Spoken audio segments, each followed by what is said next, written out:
G'day friends and fans, welcome to Dave Talk Stuff. Ukraine War update for the 11th of June 2026. I'm your host of the author David Applegate. The war in Ukraine has brought out the worst in humanity. But all wars, big and small, are not glorious enterprises, but in man's inhumanity to man.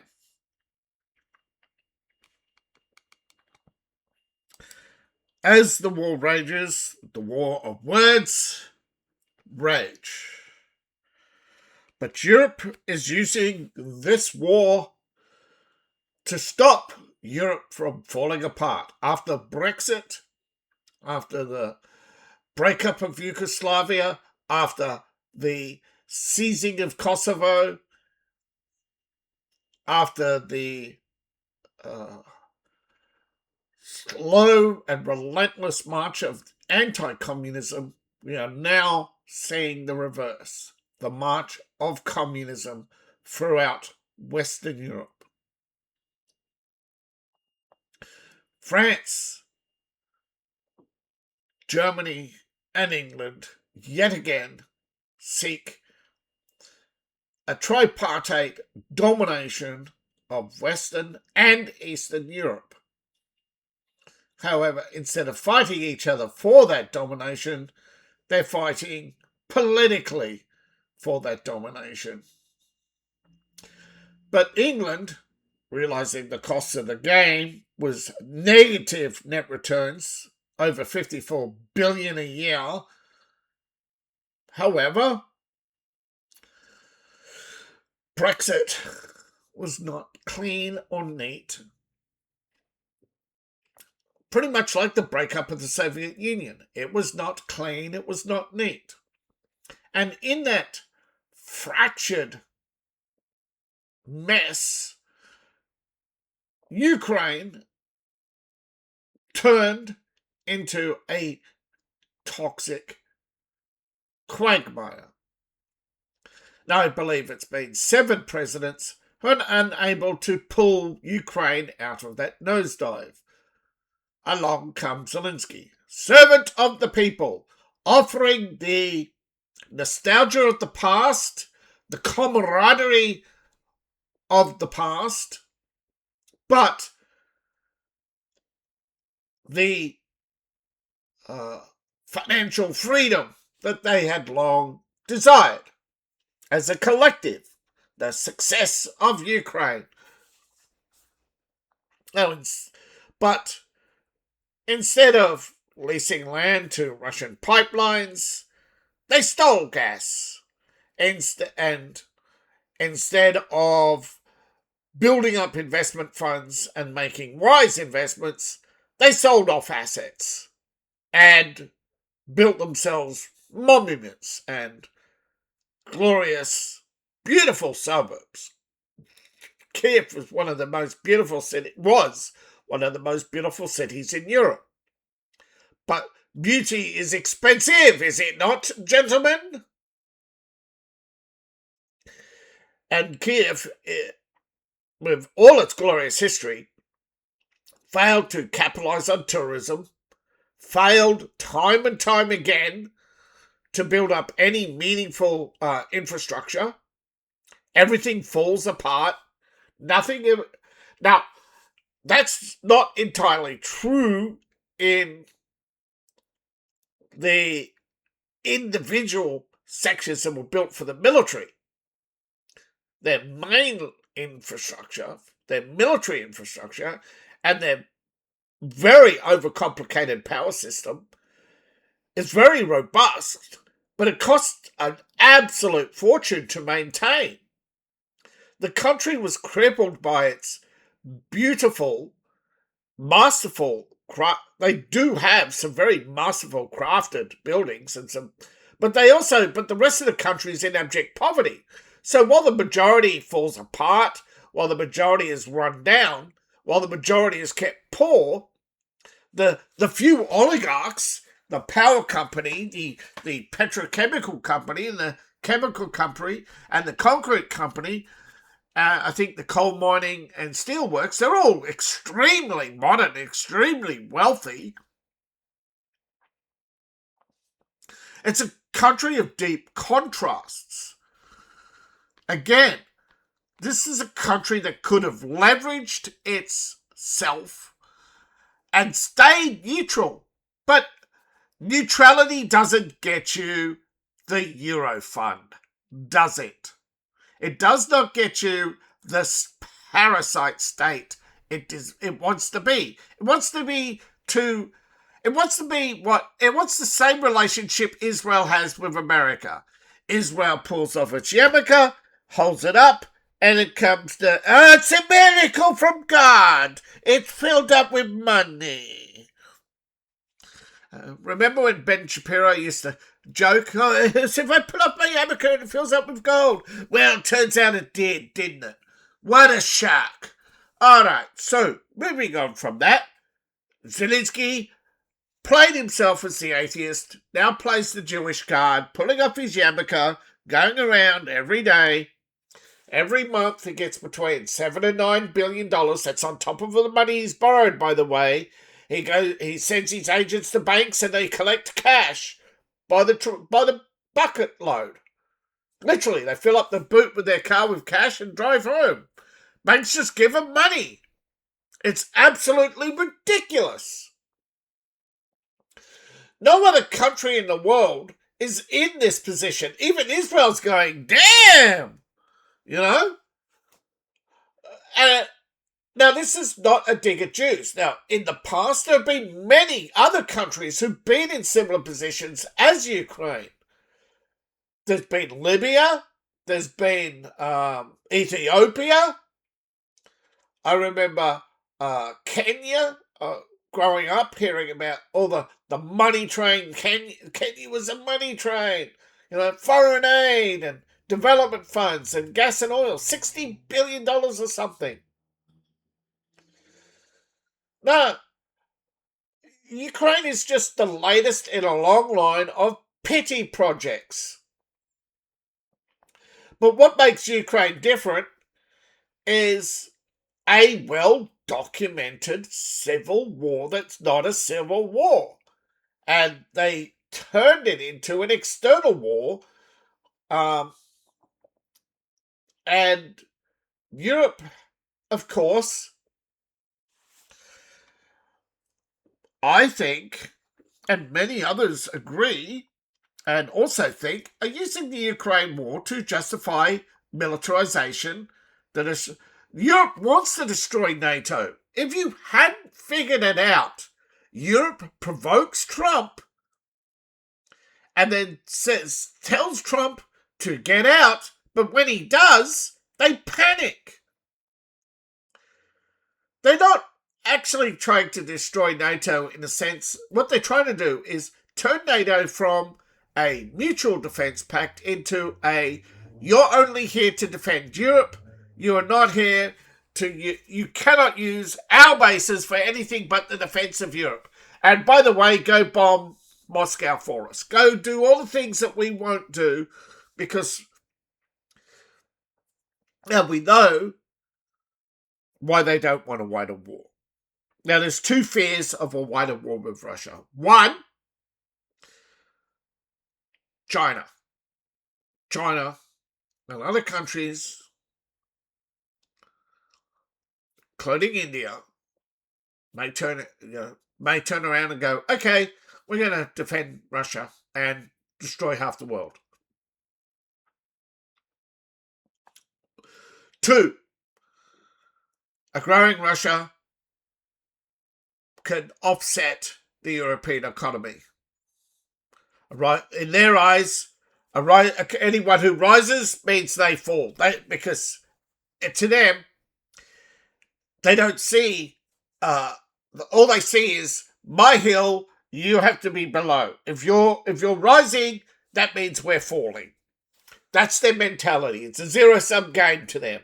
They can't have, you can't have 10 countries. No, you must have one mega country under one rule. You won't. That's their problem. Right? They don't want to be 20 countries. They want to be 38 countries, sorry. Is it 38 or 32? They want to be one country. Ukraine is just trading the USSR for the EU SSR. Sorry. Yeah. The Soviet states of Europe. So, don't mistake defense for offense, because Ukraine was on the offensive. Russia, after almost 10 years, 9.5 years, it's like, say Mexico was at war, and they said, don't cross into Texas. And they do. And then you wait 9 years. And then you start finally enforcing border laws. Well, yeah, what do you expect? The war is now yours. Russia's not the aggressor. It's one of the few times, right? And if they were going to go to war properly, which they didn't, but if they did, why is it our business to defend Ukraine? All right, security guarantees against invasion. But you provoked it. Therefore, we're not defending the indefensible. We should not be defending Ukraine's ethnic cleansing.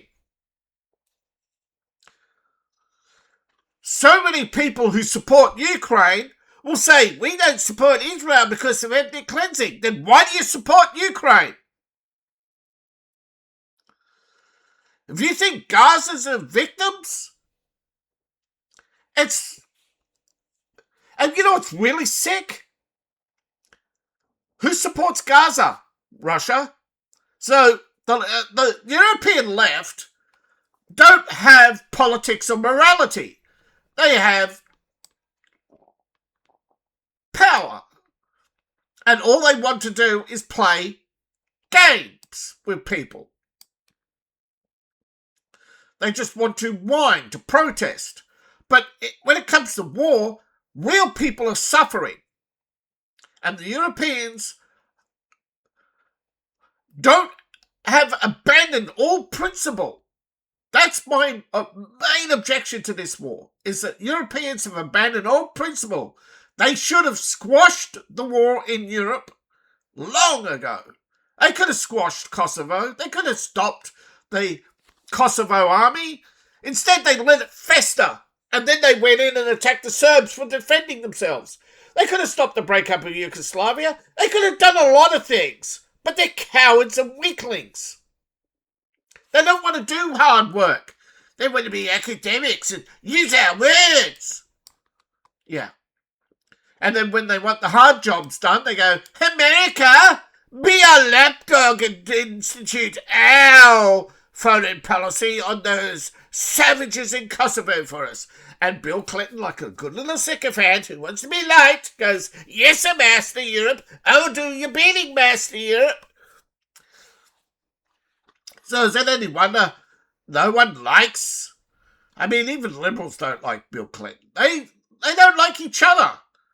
Heck, they don't even like what Europe's become. American liberals don't like what Europe's become. It's not radical enough. Everybody's trying to enact their policies onto others. All this land wouldn't be lost if Zelensky had honoured the peace agreement. So, right now, Russia's looking to America for some sort of security guarantee, which is alleged, by the way, not proven, that 4 of the points on the alleged leak of the document had 4 points, one of which was highlighted on a note that security guarantees, right, both ways, question mark. This was whether or not it's security guarantees for Europe or security guarantees for Russia, security guarantees both ways in Ukraine. But I think if it wasn't for the liberal establishment wanting to basically turn Ukraine into their playground, wait, they really did. But, again, this is about putting missiles on Russian border so they can play geopolitics, nothing more, nothing less. There is no humanity in Europe's so-called humanitarian project in Ukraine.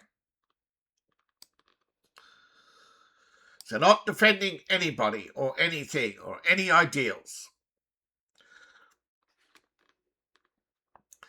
Now, what we have is still ongoing combat in and around Kupiansk with very little progress in the last week. Very little progress here forever. Lyman is bogged down.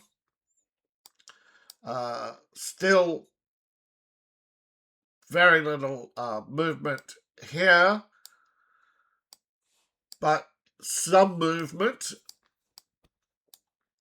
Now, as we get to the frozen front of Chavez Yar, which is pretty much frozen by the fact the Russians are waiting for Kosokovia to fall before they start to fill this in. Because they have to deal with HIMARS and Polish grads out of here, and here.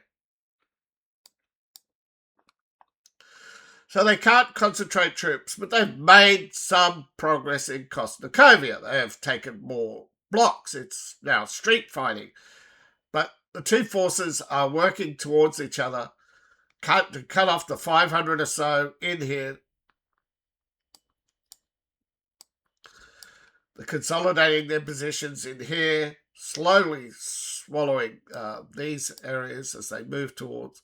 This is going north and this is going west.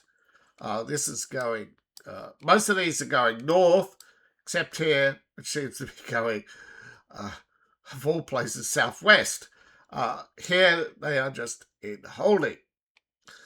Here they've had sporadic fighting. Here they're consolidating, clearing their positions, but the rest of Zelesnky has fallen. Now it's moving on to mining.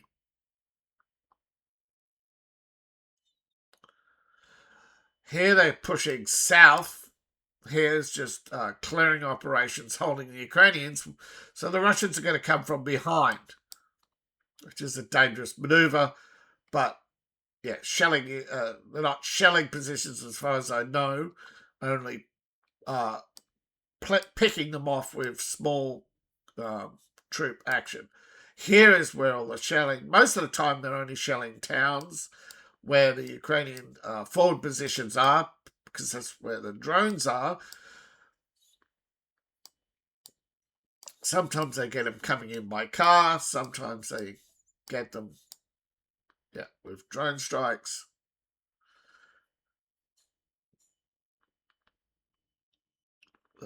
We have a lot of activity pushing south, southwest. They are headed for this line. Just cutting across here to come behind here. And from here, see, I have to cut across here to get to here.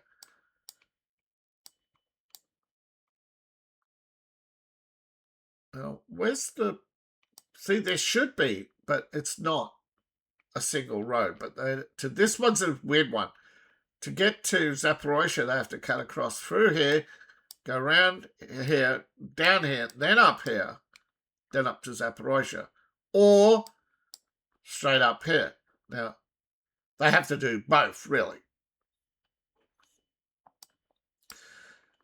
instead of fighting, that's the problem. Russia seems to be fighting town by town. It's because if they go past the Ukrainian position, the Ukrainians.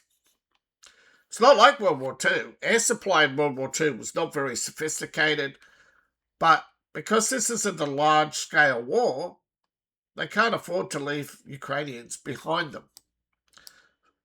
So they're clearing. So they're doing clearing all the way. Because the Ukrainians can settle in and engage in long-term sabotage from their fortified positions for months. So they're not allowing the Ukrainians any peace, any rest. Now, of course, the Ukraine has attacked Crimea. We'll get to that shortly, but there ain't many reported missile attacks on Russia. Ukraine hasn't reported that many Russian attacks. There was no big attack. Of course, a lot of people are going to say Putin's full of hot air. No, I don't. Maybe he's not using. Maybe he's pinpointing his attacks more accurately instead of wasting lots of drones. We don't know because Ukraine is secretive. It's not transparent. It's not open and honest. This channel is sponsored by you, the viewing audience. Empire Valves, that's one word, empirevalves.myshopify.com, your one-stop shop for enchanting treasures based on my writing. Thank you for your purchase. Yeah, Ukraine today is only reporting 221 drones and 2 Iskanders, claiming hits at 9 different locations. That's not 9 drone hits, that's 9 locations hit. Now, moving on to negotiations. The Russian envoy is expecting a meeting with US negotiators soon. He's been actually waiting a week. He's in constant contact. They have not indicated when they're going to meet. Now, I think the US is waiting for Zelensky's reply and Killig or Ursula von der Leyen to reply. So we'll see. It's the ball's in. Yeah, Europe has made it clear that if that the US cannot negotiate the end of the Ukraine war without them. Typical Europe fascists, right? It's always about me. But you're going to say, but it's a war in Europe. No, it's not. Ukraine is not part of Europe. It's not part of the... It may be geographically in Europe, but it's still not a European country. It's supposed to be an independent country. Poland has raised opposition to a €500 million fund, which was allocated to Poland. Right, this is a European peace facility, wholly in part. Poland has opposed the handing over of Ukraine funds from its European Peace Fund. It's ours. Yeah, this country needs it. Yeah.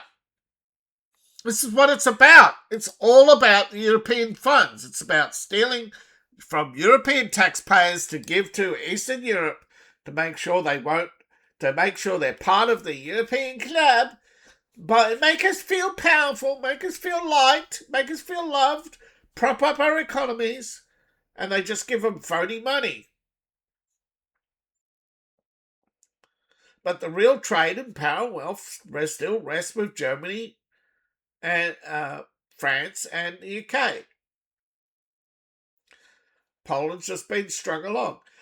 Now, you keep hearing about how Ukraine is hitting military targets and hitting all these oil wells, and they show you the same photos over and over and over again. What if I told you none of that's real? This is what they really hit. They're hitting museums, monuments, Sometimes they hit factories. Most of the time, they are random. They're just sending the drones to fall out of the sky at random, just like the Nazis did to England in World War II. Okay? It's no different. They're falling on civilian areas. They're trying to literally drive everyone out of Crimea so that they can take it for themselves. The Crimea is not... Crimea is Crimea, okay? It is a different entity to Ukraine. It has been for a long time ethnically Russian. Before that, it was ethnically and still Crimea. It's still technically Crimean Tatar. The Tatars, however, they displaced the Greeks. It was first settled by Greeks. Crimea was empty when Castle Kiev was built. It wasn't. The Tatars are the remnants of the Mongols' Grand Army. They technically are considered the people of Crimea. They are separate from the rest of the Tatars. So,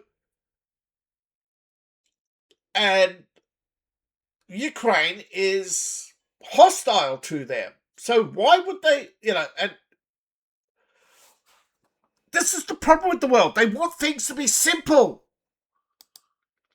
Why? Because they watch Saturday morning cartoons and the kid goes, oh, he puts on a white hat, he must be the good guy. He said he's the good guy, he must be the good guy.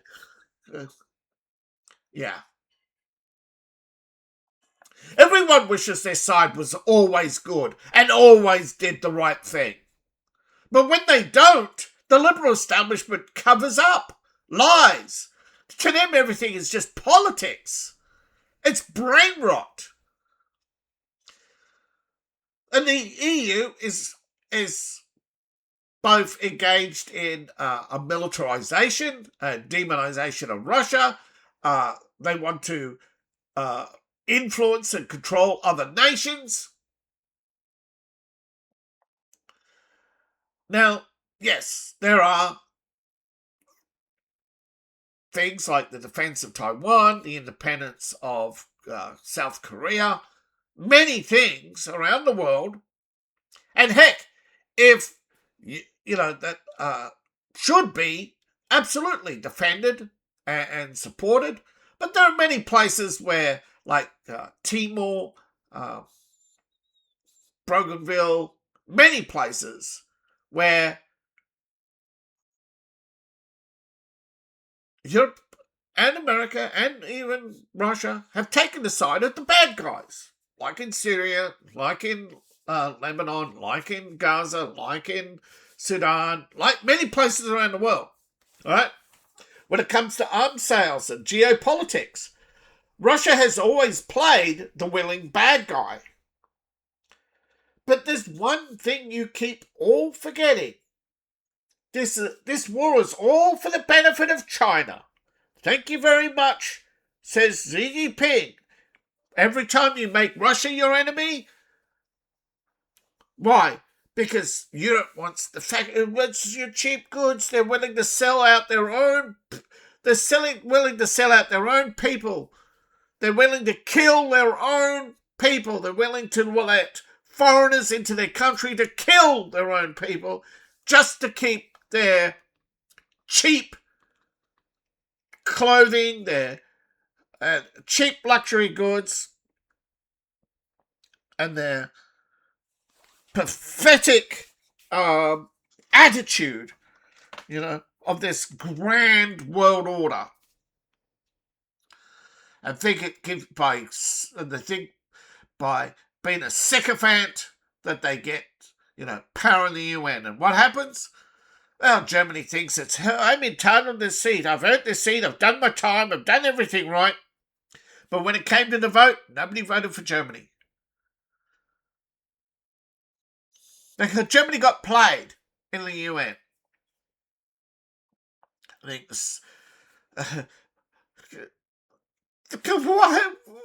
Why would Europe think the BRICS countries would vote for them, or the African countries, or the Middle Eastern countries? They're all your enemies, and you just, we'll make Russia our enemy. It's like, yeah, it's all geopolitical hogwash.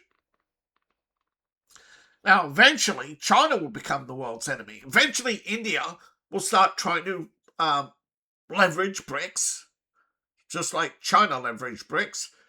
That India's working on Brazil and Indonesia and Malaysia to back them in the UN more and more, which means they're going to leverage Taiwan as an issue to start getting at China. As India will see the geopolitics of it and go, you know what, this bugs China. This keeps them unstable. We're going to make sure Taiwan stays independent, but not formally. So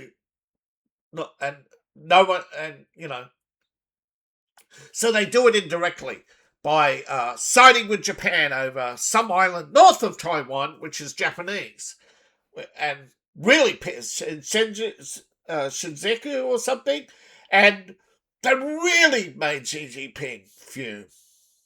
And Modi was openly laughing at Xi Jinping, openly mocking him. So you think BRICS is one of those weird organizations that India is using, is merely there for trade, right? BRICS is offering a trade hub to save money, to save time without having to use its very extensive and expensive US reserves for trade. And they can do a direct good for goods without without putting up huge monetary guarantees. Instead, they can leverage their huge, vast, and I think most BRICS companies are doing this. I think most BRICS countries are leveraging their vast crypto wallets, which I believe technically are being monitored and maintained and protected by South Korea. North Korea. South Korea. From South Korea. There are hackers from South Korea involved as well, but predominantly we are all being deceived by the media who feeds us, and people are going to say, oh, it's only the Russians. It's only Russians that put out propaganda. Yeah. And then they say, oh, but Fox News. Oh, yeah. I know Fox News. Right. It's not all of them. It's not all of them working together to only make sure that we get fed the information that the people at the top want us to know. Yeah, sure. But piercing that veil is hard, costly, and expensive. And most of the time, you don't learn anything more that's not worth knowing already. Like,